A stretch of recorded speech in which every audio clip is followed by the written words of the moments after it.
નમસ્કાર. કેન્દ્ર સરકારના 1.20 કરોડ કરતાં વધારે સરકારી કર્મચારીઓ અને પેન્શનર્સ મિત્રો, સ્વાગત છે તમારું આજના 8મા પગાર પંચના નવીનતમ અપડેટ સમાચાર સાથે આપણી આ યુટ્યુબ ચેનલમાં, જેનું નામ છે ગુજરાતી જીકેની જમાવટ. તો કેન્દ્ર સરકારના 1.2 મિલિયન સરકારી કર્મચારીઓ અને પેન્શનર્સો માટે મહત્ત્વના સમાચાર આવ્યા છે. આપ સૌને જણાવી દઈએ કે ગત 3 નવેમ્બર 2025ના રોજ કેન્દ્ર સરકાર દ્વારા 8મા પગાર પંચના 3 સભ્યોનું કમિશન જે છે તે નક્કી કરી દેવામાં આવ્યું છે. એટલે કે કમિશન જે છે તે નિમી દેવામાં આવ્યું છે અને આ કમિશને પોતાનું કાર્ય જે છે તે શરૂ કરી દીધું છે. 8મા પગાર પંચની જે ઓફિસ છે તે ચંદ્રલોક સ્થિત જે નવી દિલ્હીમાં વિધાનસભા રોડ પર આવેલી છે, ત્યાં બિલ્ડિંગમાં 8મા પગાર પંચની જે છે તે ઓફિસ ફાળવવામાં આવી છે. આમ 8મા પગાર પંચે તેનું કામ જે છે તે શરૂ કરી દીધું છે અને આગામી 18 મહિનામાં કમિટી દ્વારા તેનો રિપોર્ટ સરકારને સુપરત કરવામાં આવશે અને ત્યારબાદ સરકાર દ્વારા 8મા પગાર પંચમાં કર્મચારીઓ માટે પગાર વધારો નક્કી કરવામાં આવશે. ત્યારે કેન્દ્રીય સરકારના કર્મચારીઓ માટે મહત્ત્વના સમાચાર છે, કારણ કે 8મા પગાર પંચના કમિશનના ગઠનની સાથે જ કમિશન દ્વારા 8મા પગાર પંચનું જે પોર્ટલ છે તે પોર્ટલ રજૂ કરવામાં આવ્યું છે અને આ પોર્ટલ કર્મચારીઓ માટે જે છે તે ખુલ્લું મૂકવામાં આવ્યું છે. જાણીશું આજના વિડીયોમાં વિગતવાર કે સરકારે આ પોર્ટલ ખુલ્લું મૂકી અને કર્મચારીઓ પાસેથી છેલ્લી તારીખ સુધીમાં કઈ કઈ બાબતો જે છે તે મંગાવવામાં આવી છે, કેવા સૂચનો મંગાવવામાં આવે છે, તેને લઈ આજના વિડીયોમાં વિગતવાર ચર્ચા કરીએ. તો વિડીયોના અંત સુધી આપ બન્યા રહો અને જો ચેનલમાં નવા સબસ્ક્રાઈબર હોય તો ચેનલને સબસ્ક્રાઈબ કરવાનું ભૂલશો નહીં. તો 8મા પગાર પંચે કર્મચારીઓ, પેન્શનરો, સેવા સંગઠનો અને વિવિધ સરકારી કર વિભાગોને કહ્યું છે કે તેઓ તેમના સૂચનો અને માંગણીઓ ઓનલાઈન મોકલી શકે છે. આ માટે 5 માર્ચ 2026થી એક પોર્ટલ જે છે તે ખુલી ગયું છે અને 30 એપ્રિલ 2026 સુધી સૂચનો સબમિટ કરી શકાશે. તો કેન્દ્ર સરકારના કરોડો કર્મચારીઓ અને પેન્શનર્સો માટે સૌથી મોટા મહત્ત્વના સમાચાર છે. 8મા કેન્દ્રીય પગાર પંચે પગાર, ભથ્થાઓ અને પેન્શન સંબંધિત સુધારાઓ પર સૂચનો માંગવાની પ્રક્રિયાઓ શરૂ કરી દીધી છે. પગાર પંચે જણાવ્યું છે કે કર્મચારીઓ, પેન્શનર્સો, સેવા સંગઠનો અને વિવિધ સરકારી વિભાગોને કહ્યું છે કે તેઓ તેમના સૂચનો અને માંગણીઓ ઓનલાઈન મોકલી શકે છે. આ માટે 5 માર્ચ 2026થી પોર્ટલ ખુલી ગયું છે અને 30 એપ્રિલ 2026 સુધી સૂચનો સબમિટ કરી શકાશે. શું છે વિગતો? તો કમિશનની વેબસાઇટ પરની માહિતી અનુસાર આ પ્રક્રિયા સંપૂર્ણપણે ઓનલાઈન હશે.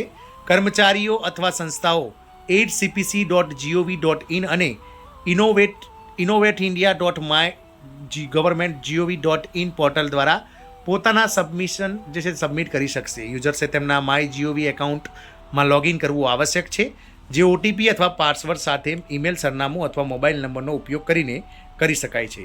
કમિશને સ્પષ્ટતા કરી છે કે પોર્ટલની બહાર મોકલવામાં આવેલા ઈમેલ્સ, ભૌતિક મેમોરેન્ડમ અથવા પીડીએફ ફાઇલો સ્વીકારવામાં આવશે નહીં.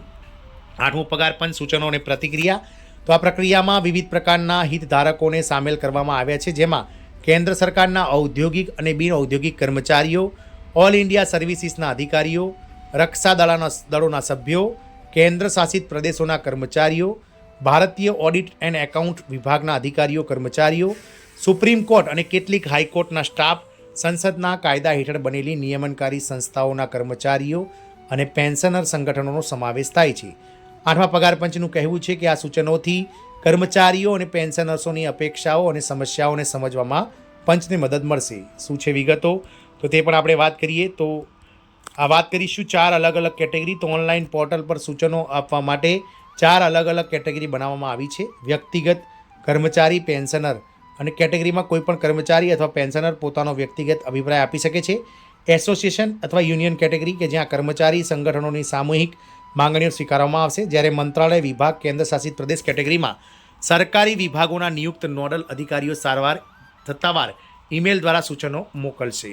આ ઉપરાંત જ્યુડિશિયલ ઓફિસર્સ માટે પણ એક અલગ કેટેગરી બનાવવામાં આવી છે. લાખો કર્મચારીઓને ફાયદો. તો 8મું પગાર પંચ અંદાજે 48 લાખ કરતાં વધારે કેન્દ્ર સરકારના કર્મચારીઓ અને લગભગ 67 લાખ જેટલા પેન્શનરોના પગાર, પેન્શન અને ભથ્થાઓના માળખાને નક્કી કરશે. તેથી આ પરામર્શ પ્રક્રિયા પંચનો અહેવાલ તૈયાર કરતા પહેલાંનો એક મહત્વપૂર્ણ તબક્કો માનવામાં આવે છે. કર્મચારીઓ અને તેમના સંગઠનોની માંગણીઓ આવ્યા બાદ પંચ તેમનો અભ્યાસ કરશે અને ત્યારબાદ સરકારને પોતાની ભલામણો સોંપશે. 12 મુખ્ય માંગણીઓની વાત કરીએ તો આ દરમિયાન કર્મચારી સંગઠનોએ પણ પોતાની માંગણીઓ રજૂ કરવાનું શરૂ કરી દીધું છે.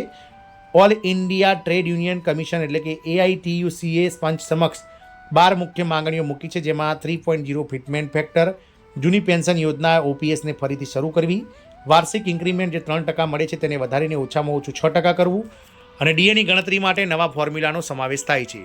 આ ઉપરાંત લીવ એક્સટેન્શનની જે મર્યાદા 300 દિવસ છે તેને વધારી 450 દિવસ કરવા, કેશલેસ મેડિકલ સુવિધા, મેન્યુઅલ લીવ્સ, પિતૃત્વ રજાઓમાં વધારો અને રિસ્ક એલાઉન્સ વધારવા જેવી માંગણીઓ પણ કરવામાં આવી છે. યુનિયને સરકાર પાસે અંદાજે 15 લાખ ખાલી પદોને નિયમિત ભરતી દ્વારા ભરવાની પણ માંગ કરી છે. આમ 8મા પગાર પંચના દ્વારા જે છે તે રચનાની સાથે જ એક પોર્ટલ દ્વારા તમામ સરકારી કર્મચારી, પેન્શનર્સ અને યુનિયનો પાસેથી સંગઠનો પાસેથી જે સૂચનો છે તે સૂચનો મંગાવવામાં આવી છે. આ પોર્ટલ જે છે તે 5 માર્ચે ઓપન કરવામાં આવી છે ને 30 એપ્રિલ સુધીમાં તમામ કર્મચારીઓ, સંગઠનો અને પેન્શનર્સો પોતાના સૂચનો 8મા પગાર પંચને મોકલી શકે છે. જય હિન્દ, અસ્તુ.